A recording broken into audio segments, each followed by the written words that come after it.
வசனம்தான் பசியாற்றும் உணவு, உம் பிரசனம்தான் தாகம் தீர்க்கும் தண்ணீர். நீரே என் வெளிச்சமும் மீட்புமானி, நீரே என் ஜீவனின் பலனானி.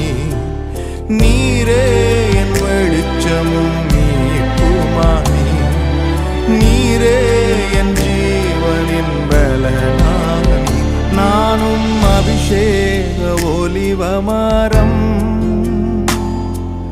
மாலயத்தில் நடப்பட்டவன், உம் சமூகத்தில் வாழ்கின்றவன், அன்பையே நம்புபவன்.